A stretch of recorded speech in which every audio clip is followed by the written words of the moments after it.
It was an unremarkable autumn night when Emma first heard it. She was staying at her grandmother's remote cabin for the weekend, hoping to escape the stress of city life and indulge in some quiet solitude. The cabin was nestled deep within the woods, far from any neighbors or signs of civilization.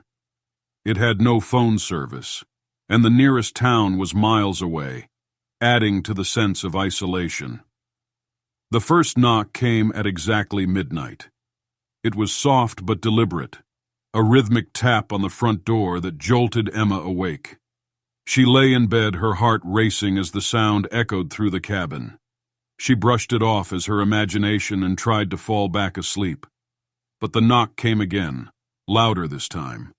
Emma's chest tightened with fear. She glanced at the clock. 12:03 a.m.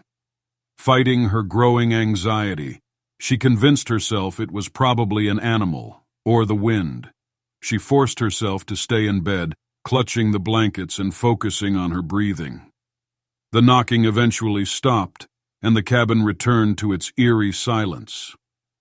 Emma lay there, listening to every creak and whisper the old cabin made, until exhaustion finally pulled her into a restless sleep.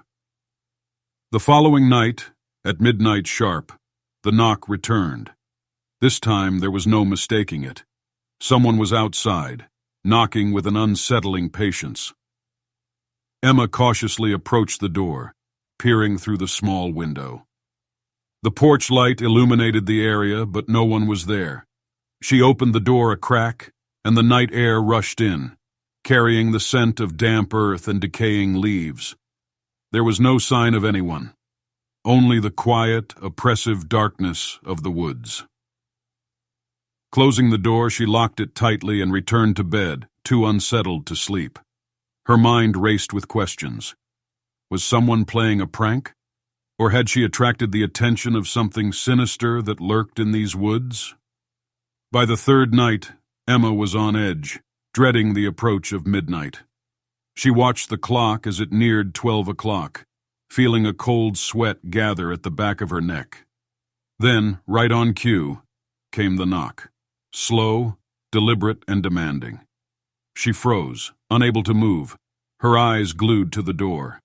This time, she felt an overwhelming dread, as if opening the door would reveal something too horrifying to comprehend. In a desperate attempt to end the torment, Emma called out, her voice barely a whisper. "Who's there?" Silence.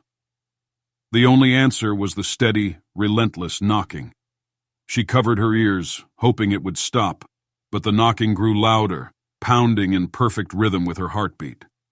After what felt like hours, the knocking finally ceased. But this time, Emma felt something different, a sense of presence in the room with her.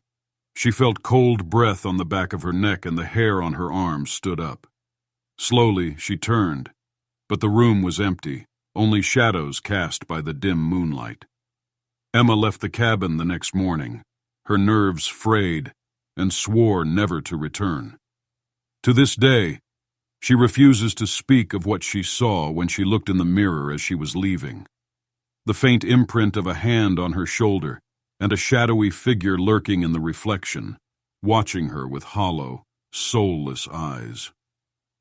Since then, every so often, Emma still hears a faint knock in the dead of night, no matter where she is. It's always at midnight, always rhythmic, as if something from that cabin had followed her, waiting patiently for her to open the door.